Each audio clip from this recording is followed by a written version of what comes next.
आग बुझाने वाला विभाग अलग है। जिस विभाग का जो व्यक्ति है उसको कहोगे तो समाधान होगा। हाँ, वो विभाग वाला व्यक्ति नहीं सुनता है तो उससे ऊंचे शिकायत करनी पड़ेगी कि आपने जिसको नियुक्त किया वो हमारी सुनने के लिए राजी नहीं है। देखो, बड़ी ऊंची बात है, संतों की सीख। हर बात के लिए राम जी को परेशान नहीं करना। मलुकदास जी ने कहा वर्षा का विभाग राम जी ने देवराज इंद्र को सौंपा है, तो हम लोग चलें गंगा के किनारे, इंद्र देवता से फरियाद करें, प्रार्थना करें कि आप अपने विभाग में इस प्रकार का क्यों कर रहे हो, आप पानी बरसाओ, हाहाकार मच रहा है। तो हम इंद्र देव की प्रार्थना करेंगे। सब लोगों को लेकर गंगा तट पर चले गए। मलुकदास जी के एक शिष्य थे, उनका नाम था लालदास जी। उस सेवा में रहते थे महाराज की। वो गुरुजी ने किसी काम के लिए भेजा था, वो आए, उन्होंने देखा कि श्री मलुकदास जी की गद्दी सुनी है। कहा गुरुदेव तो लगातार आसन पर ही विराजते थे, कहाँ गए? तो दूसरे संतों ने कि अकाल पड़ा है, वर्षा की प्रार्थना करने के लिए लोगों को लेकर देवराज इंद्र की प्रार्थना करने गए। इतना सुनते ही लालदास क्रोध में भर गए और उन्होंने एक सोटा उठाया। सोटा जान दो ना, डंडा। सोटा उठाया और ललकार कर बोले, अरे अभिमानी इंद्र, तेरी इतनी हिम्मत कि मेरे गुरुजी को तेरे हाथ पैर जोड़ने पड़े तब तू पानी बरसाएगा? मेरे गुरुजी के गंगा किनारे पहुंचने के पहले पानी बरसा, नहीं तो एक ऐसा सोटा लगाऊंगा कि इंद्रासन के सहित तुझे उलट दूंगा। और सोटा लेके इधर से उधर, इधर से उधर उछलने लगे। तो लोगों ने तो सोचा कि लालदास जी के दिमाग में गर्मी चढ़ गई, पागल हो गए। लेकिन गुरु निष्ठा उनमें थी अद्भुत। महाराज इंद्र कांप गए और मलुकदास जी गंगा किनारे पहुंच नहीं पाए, मूसलाधार पानी बरसा। अंत में सबको आना पड़ा लौट के। तो लोग सोच रहे थे मलुकदास जी का बड़ा चमत्कार है, प्रार्थना करनी नहीं पड़ी, उसके पहले ही पानी बरस गया। पर यहां आने पर पता चला कि लालदास जी के ललकारने के डर से इंद्र ने ऐसा किया। इतना सुनते ही श्री मलुकदास जी लालदास जी पर रुष्ट हो गए और उन्होंने कहा, बेटा ये क्रोध करना साधु का धर्म नहीं है। देवता भी भगवान की विभूति हैं, हम लोग मनुष्य हैं, हमें देवताओं की स्तुति प्रार्थना करनी चाहिए। भजन का, तपस्या का जोर देवताओं पर नहीं दिखाना चाहिए। अब हम तुम्हें अपनी सेवा से पृथक करते हैं, त्यागते हैं, तो मेरी सेवा से बहिष्कृत हो। इतना सुनते ही लालदास जी फूट फूट कर रोने लगे। बोले, आप ऐसा दंड मत दीजिए, प्रायश्चित बताइए, हमसे भूल हुई है। हम मृत्यु तो स्वीकार कर सकते हैं किंतु आपकी सेवा से अलग होना स्वीकार नहीं कर सकते। आप अपनी सेवा से हमको दूर मत कीजिए। तब आपने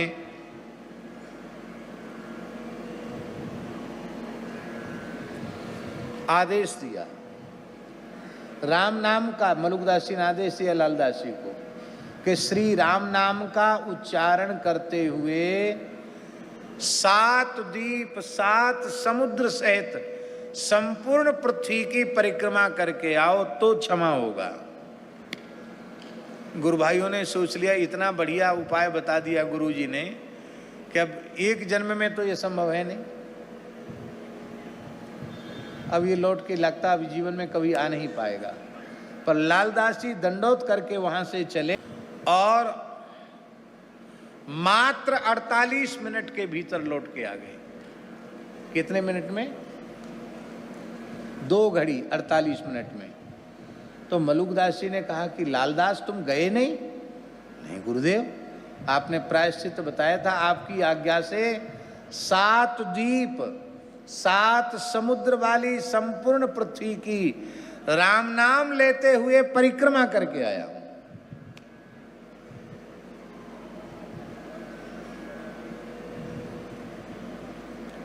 क्योंकि मैं आपकी सेवा से दूर नहीं रह सकता। ऐसा कहकर रोते हुए चरणों में प्रणाम किया।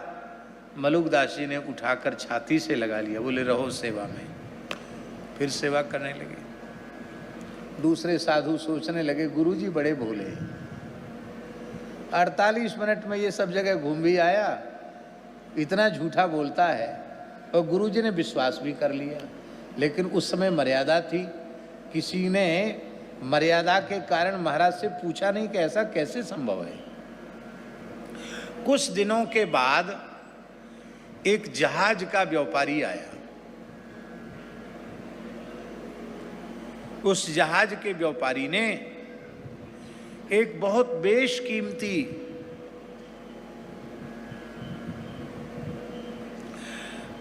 मोतियों की माला, बसरा के मोतियों की माला, जो दुर्लभ मोती थे, ऐसी माला मलुकदास जी के गले में डाली। तो महाराज ने कहा कि ऐसा ये क्या, ये इसकी हमको, हम तो तुलसी पहनते हैं, ये मोती की माला की हमको क्या आवश्यकता है। तो उसने कहा कि मेरा जहाज समुद्री चक्रवाती तूफान में फंस गया था, मैं रत्नों का व्यापारी हूँ और मेरा जहाज तबाह होने वाला था। उसी समय मैंने एक आपके शिष्य को, जो आपकी सेवा में खड़े हैं, इनका नाम लालदास जी है, इनको मैंने तीव्र गति से चलते हुए देखा। तो मैंने पुकारा रक्षा करो रक्षा करो। तो उन्होंने कहा मेरे गुरुजी को पुकारो, रक्षा हो जाएगी। जैसे ही मैंने मलुकदास जी आपका नाम लेकर पुकारा तो हम उस तूफान से बाहर आ गए। तो हम आपके शिष्य की प्रेरणा से आपका दर्शन करने आए। अब जो लोग सोच रहे थे कि गुरुजी ने विश्वास कर लिया, चेला झूठ बोलता, सबको विश्वास हो गया, भाई ये तो झूठ नहीं बोल रहा है। श्री मलुकदास जी ने अपना अचला हटाया और ऐसे एक बायां कंधा दिखाया। तो बायां कंधा छिला हुआ था, छिल गया था कंधा। महाराज जी आपको चोट कैसे लगी? अरे बोले चेले ने उपाय बताया, तो जहाज तो डूबने वाला था, हमने कंधे से उसको सीधा किया तो थोड़ा कंधा छिल गया। मैं मुफ्त में नहीं लेता हूँ, सेंत मेंत में नहीं लेता हूँ, मेहनत किया इसलिए माला ले सकता हूँ। उसी समय अकबर ने परीक्षा लेने के लिए अपने वजीर को भेजा था। सुनते हैं मलुकदास बड़े करामाती साधु हैं। तो अकबर का वजीर मंत्री बाबा का दर्शन करने आया था।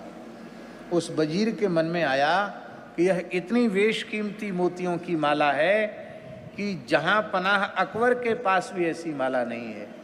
बाबा जी तो सब कुछ लुटा ही देते हैं, हमको दे दें तो बहुत अच्छा है। मन में सोचने लगा, क्यों बाबा जी के पास जो आता वो लुटा देते हैं। उसके मन में आते ही आपने उसे बुलाया और माला उसके गले में डाल दी।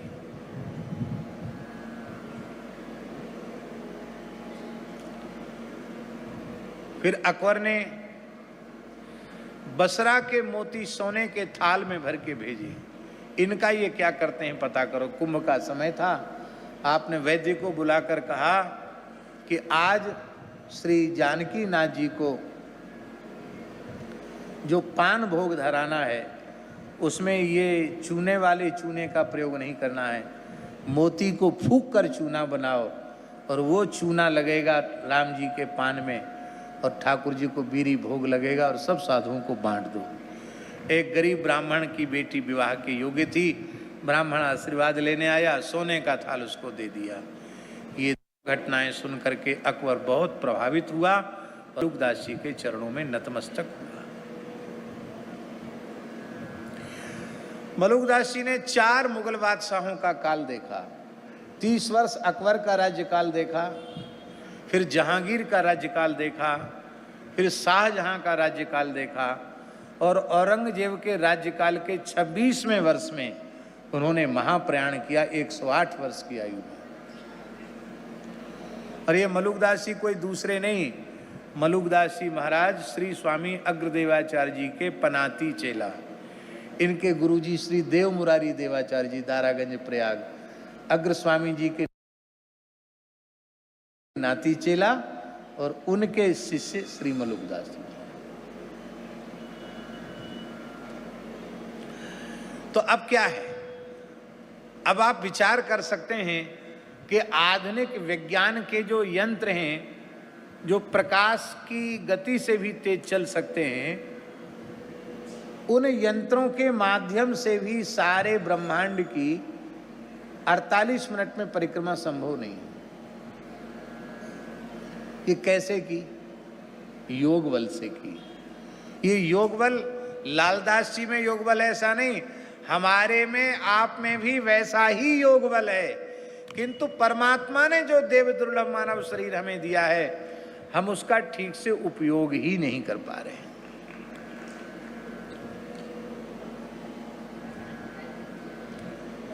यही तन कर फल विषय न भाई, स्वर्ग स्वल्प अंत दुखदाई।